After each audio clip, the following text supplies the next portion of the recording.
There's a quiet kind of person who doesn't always fit into the noise of the world. They listen more than they speak. They watch the way light falls across a room and think about how time moves, how everything is always changing. They pause before answering, not because they're unsure, but because they're weighing 10 different possibilities at once. These are the deep thinkers, the ones who spend more time inside their minds than in conversations, the ones who can turn a single moment into an entire universe of thought. But if you've ever been one of them, you know it's not easy. Because being a deep thinker isn't just about intelligence. It's about sensitivity. It's about seeing the layers of things most people walk right past. It's both a gift and a burden.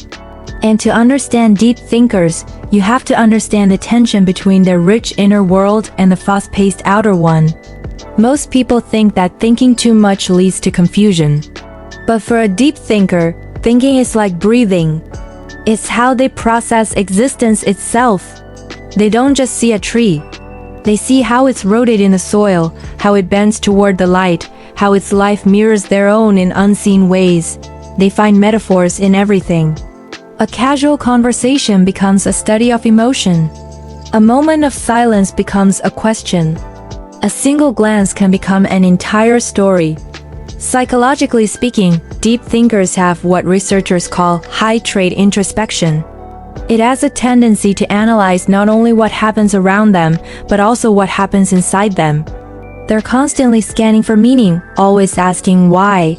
Not to be difficult, but because why feels like oxygen. This is linked to activity in a brain region called the default mode network, which is more active when we're lost in thought or reflection. It's the same network that lights up during creativity, imagination, and memory. So the mind of a deep thinker is a storm of connections, constantly weaving, comparing, and reflecting. But this variability can be isolating. While others move through life reacting, deep thinkers are observing.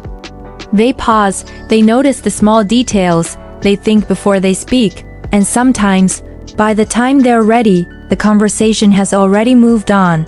So, they stay silent.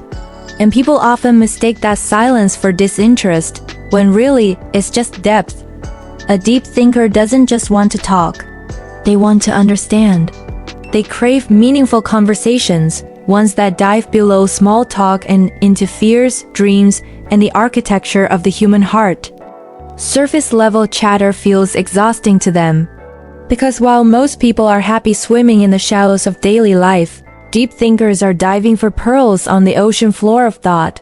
But that depth comes with a price. It often leads them to overthink. They replay events, dissect every sentence, and wonder what someone truly meant.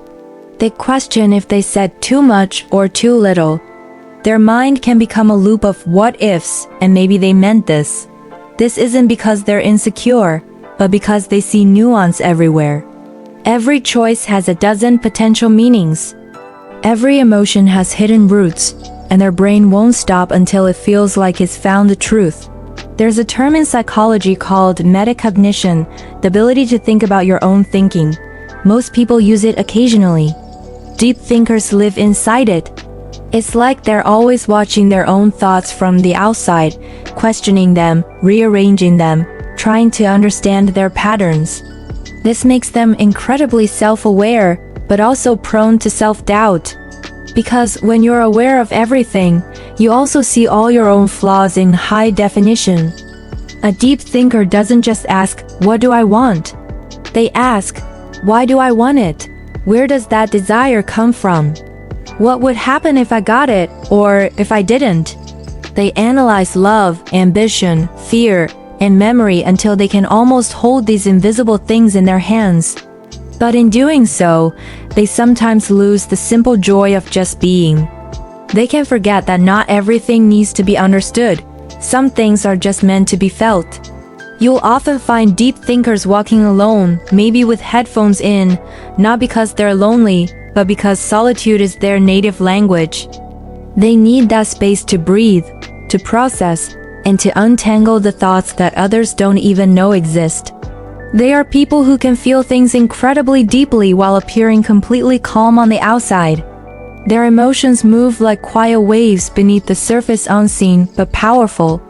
They might sit in a cafe, staring at nothing, but inside their head, they're replaying a moment from 10 years ago, wondering what it revealed about who they were back then. This isn't self-punishment. It's analysis. Deep thinkers don't judge themselves as much as they try to map themselves. They're trying to draw the geography of their own mind, to know where each feeling lives. And that can make them appear detached from reality, when in truth, they're simply trying to see it from every possible angle. One fascinating thing about deep thinkers is that they often experience what psychologists call existential thinking. That's when you don't just wonder about your life, but about life itself. About time, purpose, morality, consciousness. These are the big questions that don't have easy answers, and that's what sets them apart from ordinary overthinkers. Overthinking is often worrying about the future. Deep thinking is questioning reality itself. It's the difference between anxiety and awareness. But here's where it gets paradoxical. The same mind that can see profound patterns in everything can also create illusions that don't exist. When you think this deeply, you can connect anything to anything, and sometimes that web of connections becomes a trap. They might read too much into silence, assume meaning where there is none, or turn simple things into philosophical puzzles that never resolve. It is like having a microscope that's too powerful. You start seeing things that weren't meant to be seen so closely. Still, it's that same depth that makes them incredibly creative.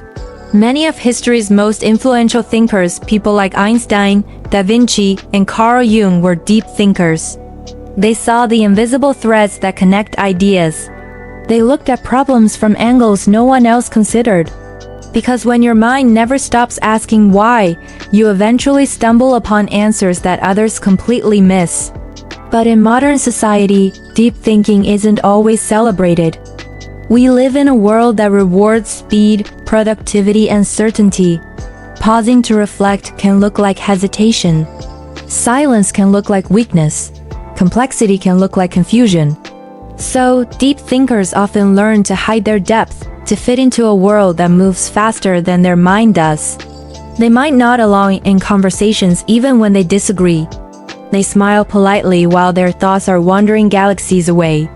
And after everyone leaves, that's when their real dialogue begins inside their own head. There's a loneliness in that kind of inner life. Deep thinkers often crave connection, but only the kind that feels real. And genuine connection requires vulnerability. But not everyone wants to dive that deep. So deep thinkers can stay guarded. They become selective, observing quietly until they sense that someone else shows signs of depth too. Only then do they open the door.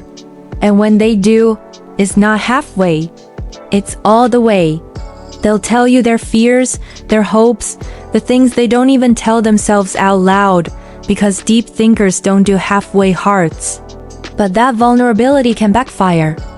When you see the world in shades of gray, you expect others to as well. You assume people mean what they say, that honesty is the baseline, but not everyone operates from that depth. So when reality doesn't align with their expectations, it hurts more. Not because they're fragile, but because they've invested so much meaning into everything. To a deep thinker, even a small betrayal can feel cosmic. And by the same token, even a brief kindness can restore their faith in humanity. Everything matters. And that's the double-edged sword. For deep thinkers, every thought is alive. Every emotion echoes. They can't just numb themselves, even when they want to. They feel the weight of things that others overlook, the way a stranger avoids eye contact, the way laughter fades when a moment is over, the way people promise forever while already thinking of tomorrow. They don't just see what is. They see what could have been. There's a theory in psychology called depth of processing.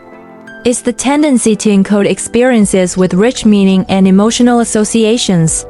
This means that when deep thinkers remember something, they don't just recall facts. They recall how it felt, what it symbolized, and what it might have meant.